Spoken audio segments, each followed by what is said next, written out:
நிறைவு செய்தியாக தமிழகத்தின் மூத்த அரசியல்வாதி வயது மூப்பு காரணமாக தோழர் என்று எல்லோராலும் அன்போடும் மரியாதையோடும் அழைக்கக்கூடிய நல்லக்கண்ணு அவர்கள் இயற்கை எய்தினார். அவர் பற்றிய நினைவுகள், அவர் பற்றிய சில குறிப்புகளை பகிர்ந்துக்கோங்க சார். ஒரு பழம்பெரும் மூத்த அரசியல்வாதி, தன்னுடைய சித்தாந்தத்தை வாழ்நாள் வரை கடைபிடித்தவர். ஒரு ஊழல் குற்றச்சாட்டுன்னு அவர் மேல ஒண்ணுமே சொல்ல முடியாது, அந்த அளவுக்கு ஒரு நல்ல ஒரு மனிதர். ஆனா ஒரு பக்கம் இருக்கட்டும், அவருடைய சித்தாந்தத்துல அவரு தெளிவா இருந்தாரு, ஊழல் இல்லாம இருந்தாரு, அதை கடைசி இறுதி வரைக்கும் இருந்தாரு. பட் அவர் கட்சியை சேர்ந்த இப்ப கேரள முதல்வர் மேல கூட வந்து ஊழல் குற்றச்சாட்டுலாம் இருக்கிறது. கேரளா இங்க ஆட்சி அதிகாரத்தில் இல்லை, அதனால அந்த ஆனாலும் நல்லக்கண்ணு அவர்கள் தான் கொண்ட கொள்கை மீது ரொம்ப பிடிப்பு உள்ளவர். வாழ்நாள் வரை எப்படி அவர் வாழணும்னு இருந்தாரோ அப்படிதான் அவர் வாழ்ந்திருக்காரு. குறிப்பா சொல்லணும்னா அவருக்கு பல நிகழ்ச்சிகள்ல அவருக்கு வழங்கக்கூடிய நினைவு பரிசுகள், அவருக்கு வழங்கக்கூடிய இந்த பணப்பரிசுகள் எல்லாத்தையும் என்ன பண்ணுவாரு, ஒண்ணுலோ அவருடைய கட்சிக்கு இல்ல நிவாரண நிதிக்கு. குறிப்பா சொல்லணும்னா தமிழக அரசு அவருக்கு ஒரு 10 லட்சம் ரூபாய் தகைசால் தமிழர் விருது கொடுக்கும் போது அவர் என்ன பண்ணார், தன்னுடைய பங்காக 5000 ரூபாய் சேர்த்து தமிழக அரசுக்கே கொடுத்தது பாக்குறோம். அந்த மாதிரி ஒரு சித்தாந்தம், அந்த மாதிரி ஒரு கொள்கை பிடிப்பு உள்ளவர் திரு நல்லக்கண்ணு.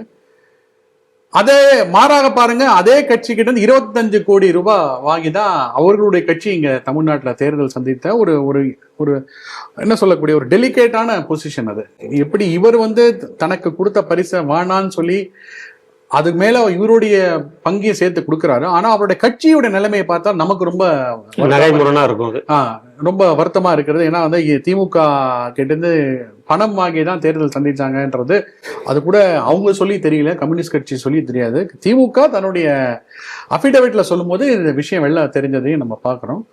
இல்ல எனக்கு என்ன ஒரு ஆச்சரியமான விஷயம் இருக்குன்னா, அவருடைய அந்த வாழ்க்கை, இந்த நடந்து வந்த பாதையெல்லாம் பார்க்கும்போது குறிப்பா சொன்னா 1948 அவரை கைது பண்றாங்க. கைது பண்ணி ஏதோ ஒரு போலீஸ்காரர் வந்து சுருட்டெல்லாம் வந்து எரிக்கிறாங்க, ஒரு மூக்கு கிட்ட எரிக்கிறாங்கன்ற ஒரு இதெல்லாம் வந்து. அப்போ நீங்க யோசிச்சு பாருங்க, அப்போ ஆட்சியில் இருந்தது யார்?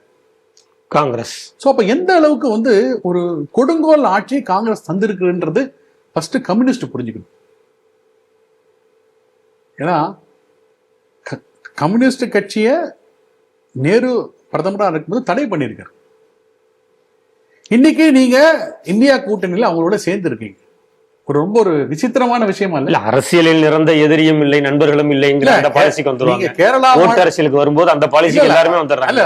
அதாவது சொல்ல வரேன், அதாவது உண்மையான காம்ரேடுகள் புரிந்து கொள்ள வேண்டும். நேரு அவருடைய காலகட்டத்தில் கம்யூனிஸ்ட் சித்தாந்தத்தை அடியோடு ஒழிக்க வேண்டும் அப்படின்னு சொல்லி கம்யூனிஸ்ட் இயக்கத்தில் இருந்தவங்க வந்து பல பேரை அவங்க டார்ச்சர் பண்ணதை பார்க்கணும். அப்போ காங்கிரஸ் கட்சி எப்படிப்பட்ட கட்சின்றது வந்து தொடக்க ஆரம்ப கால இந்தியாவிலேயே நமக்கு வந்து புரிந்திருக்க வேண்டும்.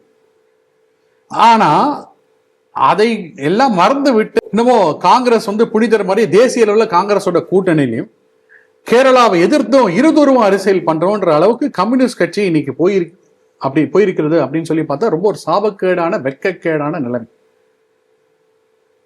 நல்லக்கண்ணு போன்ற தூய அரசியல்வாதிகள் இருந்தவைக்கு வந்து கம்யூனிஸ்ட் கட்சிக்கு எப்பவுமே ஒரு நல்ல பேர் இருந்தது. தொடர்ந்து நம்மளுமே அதான் சொல்லிட்டு வரும். பழைய காங்கிரஸ்வாதிகள் வந்து நல்லவர்களாக இருந்தார்கள்.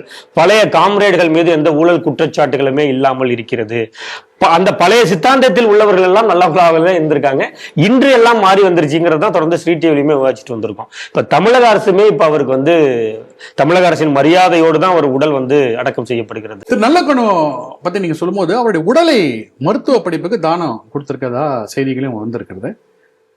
இந்த உடல் தானம் அப்படின்னு சொல்லி நம்ம பார்க்கும்போது RSS சேர்ந்த பிரச்சாரர்கள் அவங்க தான் தமிழ்நாட்டில் முன்னோடியா இருந்திருக்காங்க. இந்த மாதிரி உடல் தானம் செய்ய வேண்டும், கண் தானம் செய்ய வேண்டும் சொல்லணும்னா சிவராம்ஜி, உத்தமராஜன்ஜி, சங்கர் ராமன்ஜி, இவங்க இந்த 3 பிரச்சாரர்களும் தான் தமிழ்நாட்டில் முன்னோடியாக உடல் தானத்தை தொடங்கி வைத்தார்கள். இப்போ திரு நல்லக்கண்ணுவும் இந்த மாதிரி அவருடைய உடலையும் வந்து மருத்துவ படிப்புக்கு தானம் செஞ்சிருக்காரு. கம்யூனிஸ்ட் கட்சிக்கு இதுல நம்பிக்கை இருக்கோ இல்லையோ, ஆனா திரு நல்லக்கண்ணுடைய ஆன்மா நற்கதி அடையட்டும் என்று பிரார்த்திப்போம்.